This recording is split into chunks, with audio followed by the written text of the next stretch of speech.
Қаныш Имантайұлы Сәтбаев, академик, геолог және қоғам қайраткері. 1899 жылы 12 сәуірде Теңдік ауылынан 1 шақырым қашықтықтағы Айрық деген жерде дүниеге келді. Бүгінде бұл Павлодар облысы, Баянауыл ауданы, Сәтбаев ауылдық округі, Мұсашорман ауылы деп аталады. Дүниеге келген сәбиге Ғабдул Ғани деген есім берілді. Анасы ұлын еркелетіп Ғани, Ғаныш деп атайтын, артынша баланы барлығы Қаныш деп атап кетті. Қаныш Имантайұлы ауыл молдасынан білім алып, араб, парсы тілдерінде оқиды. Бұдан кейінгі 2 жылда Қаныш уездегі алғашқы қазақ-орыс мектебінде білім нәрімен сусындады. 1911 жылы Қаныш Павлодардағы орыс-қазақ училищесіне түседі. Ол 3 жыл ішінде 4 жылдық бағдарламаны меңгеріп, артынша Семейдегі мұғалімдер семинариясында оқиды. 1921 жылы Қаныш қазақ мектептеріне арналған алғашқы алгебра оқулығын жазады. 1921 жылдың басында Қаныштың тағдыры бір кездесуден күрт өзгерді. Ол асқынған туберкулезінен қиналып, қымызбен емделу үшін Баянауылға келеді. Сол жерде геолог Михаил Усовпен кездеседі. 22 жастағы жігіт геология туралы әңгімелерге қызығып, 1921 жылы халық сотындағы қызметін тастап, Томск технология институтына оқуға түсті. 1929 жылы Қаныш институтты сәтті аяқтайды. Қазақ халқынан шыққан тұңғыш геолог атанған Қаныш Имантайұлы Жезқазған және Қарсақбай аудандарындағы басқа да пайдалы қазбалар мен кен орындарын және геологиясын зерттейді. Қаныш Имантайұлы геологиялық барлау жұмыстарын жүргізіп, оның жетекшілігімен бұрғылау мастерлері, сызба сызушылар, прорабтар және тағы басқа да қазақстандық кадрлардың қалыптасуына еңбек сіңірді. Ғалым Жезқазған мыс кен орнының қоры бұрынғыдан да әлде қайда көп екенін дәлелдеп, осы жаңалығы үшін 1940 жылы КСРО-ның жоғарғы мемлекеттік наградасы Ленин орденін алады. Қаныш Сәтбаев соғыстан кейінгі жылдары елдегі ғылымда жүрген адамдардың басын қосып, Қазақ ғылым академиясын құрады.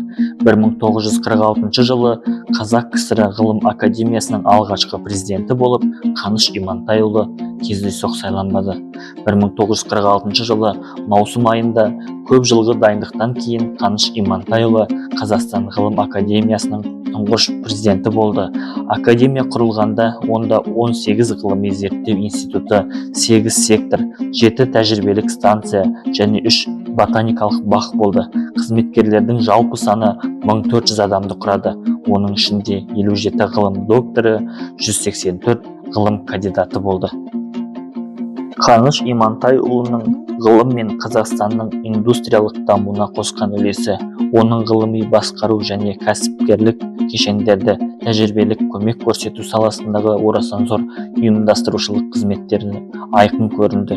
Оның басшылығымен Қазақстан ғылым академиясы ядролық физика, математика және механика, гидрогеология, гидрофизика, мұнай және табиғи тұздардың химиясы, химия металлургия, тау-кен металлургиясы, балық шаруашылығы, биология, экономика, философия, құқық, әдебиет пен тіл өнері, білім саласындағы жаңа академиялық институттар ашылды.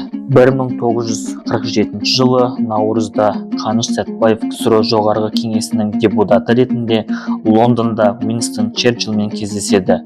Сол кезде саясаткер одан: өзге қазақтар да сіз сияқты бойшаң ба деп сұрағанда, академик: о не дегеніңіз, Черчилл мырза, олай емес, мен қазақтардың ішіндегі ең кішкентаймын, халқым менен де биік деп жауап берген екен.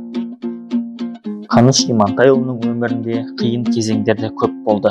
Атап айтқанда 1937 жылы 3 ағасының қуғын-сүргін кезінде атылып кетуі және 1951-52 жылдары ұлтшылдыққа қарсы науқан кезінде Қазақстан ғылым академиясының президенті қызметінен босатылып қудалануы оның денсаулығына ауыр әсер етті. Академик 1964 жылы 31 қаңтарда Мәскеу қаласындағы ауруханада 65 жасқа толар шағында дүниеден озды.